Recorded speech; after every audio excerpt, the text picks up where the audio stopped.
নমস্কার, আসসালামু আলাইকুম সবাইকে। আজকে আমি আমার ট্যাঙ্কের আপডেট দিতে যাচ্ছি। আপনার আমার যে কালচার সিস্টেমটা কতদিন হলো, মাছের কি অবস্থা, তারপর আমার এরিয়েশন সিস্টেম, সিএন রেশিও মেনটেন কেমন করছি, আপনার অ্যামোনিয়া কতটা কন্ট্রোলে আছে, এখন অ্যামোনিয়ার রিডিং কত পিপিএমে আছে, তো এইসব নিয়ে সংক্ষিপ্ত কিছু বলবো। তো এখানে দেখতেই পাচ্ছেন আমার মাছের অ্যাক্টিভিটি, মাছগুলি কিভাবে লাফাচ্ছে।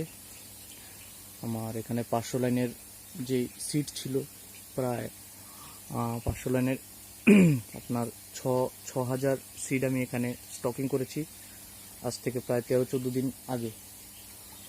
তো এখন অবধি মাছগুলির যে বিহেভিয়ার, অ্যাক্টিভিটি সবগুলি ঠিকই আছে আপাতত। আমার এরিয়েশনও চলছে, ভালোই চলছে এরিয়েশন। এখানে আমার দুটো LP100 লাগানো, একটা পাম্প চলে কিছুক্ষণ, তারপর আরেকটা। তো আমার যে এখানে টোটালি কভার করা আছে পুরোটা সিস্টেম দেখতে পাচ্ছেন। তো তাতে কি হয়, কভার করাতে আমার এখানে প্রচণ্ড কি বলে হিট জেনারেট হয়, মানে সানলাইটটাকে এন্টারাপ্ট করা যায়। তো অনেক ভিতর যে অ্যাটমসফিয়ারটা অনেক গরম থাকে, তার জন্য কি হয় আমার যে পাম্পগুলি খুব তাড়াতাড়ি গরম হয়ে যায়। তো সেক্ষেত্রে তার জন্য আমি 1 ঘন্টা 2 ঘন্টা পর পর 3 ঘন্টা পর পর এগুলিকে অল্টারনেট করে চালাচ্ছি। তো এখানে কথা হচ্ছে আমার যে কালচার সিস্টেমটাতে এখন অ্যামোনিয়ার কি অবস্থা। আসলে সত্যি বলতে কি, অ্যামোনিয়া এখন আমার কন্ট্রোলে আসেনি। আমি যখন সিড স্টকিং করছিলাম তখন অ্যামোনিয়া একটু কম ছিল, তখন 2 ppm এর মতো ছিল, কারণ আমার যে প্রোবায়োটিকটা আমি ইউজ করেছি এর মধ্যে অ্যামোনিয়া আগে থেকে ইনকর্পোরেট করা থাকে। তো 2 ppm 3 ppm এর মাঝখানে ছিল আমার অ্যামোনিয়া। তো এখন 3 ppm থেকে বেশি কিছুটা। তো ধীরে ধীরে কমছে, এমন নয় যে শুধু বাড়ছে, কমছে। আমি সিএন রেশিও মেনটেন করছি। একটা সময় অন্তর অন্তর আমি মোলাসেস দিচ্ছি, কমার্শিয়াল গ্রেডের মোলাসেস। কোনো চিনি বা গুড় বাজার থেকে কিনে এনে দিচ্ছি না। আমি কমার্শিয়ালি অ্যাভেলেবেল যে মোলাসেসটা থাকে, মোলাসেফ যাকে বলে, মোলাসেফ, তো এটাকে আমি ইউজ করি। তো আপনারা যদি সিএন রেশিও মেনটেন করতে চান, তাহলে আপনাদের কি বলে এটাকে, proper carbon source, pure carbon source, যেখানে ড্রাই ম্যাটার কন্টেন্ট মোর দেন 90% থাকে, তারপর মোর দেন 50% আপনার সুক্রোজ কন্টেন্ট থাকতে হবে, রেডিলি অ্যাভেলেবেল সুগার যেটা সুক্রোজ। তো সুক্রোজ থাকতে হবে আপনার, dry matter more than 90 or 95% থাকতে হবে। তো এগুলি সম্ভব আপনি যখন কমার্শিয়াল গ্রেডের কোনো মোলাসেস কিনবেন তখন। আপনি যদি বাজার থেকে চিনি অথবা গুড় এনে যদি ঢেলে দেন, তাহলে আপনার কি হবে, এখানে আপনার ওয়াটার কোয়ালিটিটা খুবই বাজে হয়ে যাবে দিন দিন। আপনার জলে যে টার্বিডিটিটা আছে এটা বেড়ে যাবে। তো জলের মধ্যে প্রচুর পরিমাণে অর্গানিক্স জমতে থাকবে, জলের ট্রান্সপারেন্সি কমে যাবে, সানলাইট কম পেনিট্রেট করবে নিচে। তারপর আপনার যে ফাইটোপ্ল্যাঙ্কটনের গ্রোথ হবে না, বায়োলজিক্যাল অক্সিজেন ডিমান্ড বেড়ে যাবে, ডিজলভ অক্সিজেন কমে যাবে। তারপর কি হবে, আপনার গিল ইনফেকশন হওয়ার চান্সেস থাকে। মাছের যে গিল থাকে, কি বলে এটাকে, যেখান দিয়ে মাছ আপনার ওর শ্বসন প্রক্রিয়াটা চালায়, শ্বসন মিনস আমি যেটা বলছি আপনার এয়ার এক্সচেঞ্জ, যেটা যে অংশটা দিয়ে করে আমরা যে বলি গিল। তো আপনার গিলের ফিল্টারে আপনার ময়লা জমার চান্সেস থাকে যদি আপনার জলের টার্বিডিটি বেশি বেড়ে যায়, স্যাটেলিং সলিড যদি বেশি বেড়ে যায়।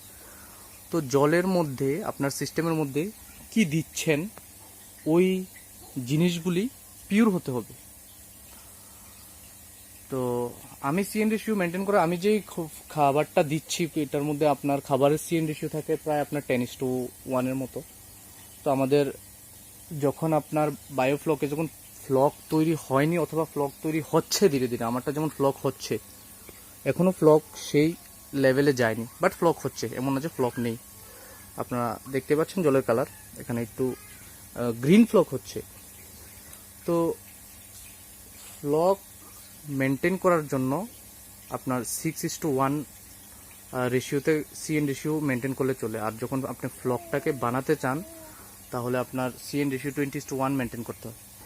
তো সিএন রেশিও 21:1 মেনটেন করার জন্য আর আমার খাবারের আছে এখানে 10:1, তো আপনার ক্যালকুলেশন করতে হবে, সেই হিসেবে ক্যালকুলেশন করে কতটা কার্বন লাগে আর সেই কার্বনে কতটা ড্রাই ম্যাটার আছে, কতটা সুক্রোজ আছে, এইসব বিষয়গুলি বিবেচনা করে আপনাকে কি বলে এটাকে মোলাসেস অ্যাড করতে হবে। তো আমি যে মোলাসেসটা ইউজ করি আমি এখানে গুলে রেখেছি, এখানে দেখতে পাচ্ছেন এটা খুব ভালো গ্রেডের মোলাসেস, একেবারে দ্রবীভূত হয়ে গেছে, টোটালি ডিজলভ। কোনো রকম এখানে আপনি কি বলে এটাকে ভেজাল দেখতে পাবেন না, কোনো রকম সলিড ম্যাটার ইনার্ট ম্যাটার এখানে নেই, তো পুরোটাই মানে 95% এখানে ড্রাই ম্যাটার ছিল, পুরোটাই কার্বন। ওকে, তো ভালোভাবে এটাকে আপনার গুলতে হবে, তারপর আপনি এটা আপনার ট্যাঙ্কের মধ্যে সুন্দরভাবে ঢেলে দেবেন। তো আমি এখানে আমার এখানে এন্ট্রান্স করতে পারছি না, এখানে যেতে পারছি না, তাই আমি এখান থেকেই সুন্দরভাবে দিয়ে দিলাম। এটা আপনার ডিফিউজ হয়ে যাবে, পুরোটা আপনার কি বলে এটাকে ট্যাঙ্কের মধ্যে ডিফিউজ হয়ে যাবে। তো এটাই আপনারা যদি মনে করেন বায়োফ্লক কালচার করবেন বা যে কোনো একুয়াকালচার বটম ক্লিন রেসওয়ে, তো মূলত সবাই বায়োফ্লক করে। তো বায়োফ্লক করতে গেলে আপনাদের বিষয়গুলি খুঁটিনাটি জানতে হবে, আপনার ট্যাঙ্কে কি ইউজ করবেন না, প্রোবায়োটিক্স কীভাবে দেবেন, এফসিও কীভাবে বানাবেন, তারপর কি প্রিকশন আপনাদের মেনটেন করতে হবে। তো এইসব জিনিস জানার জন্য আপনাদেরকে আমি আগে বলেছি প্রচুর পড়াশোনা করতে হবে।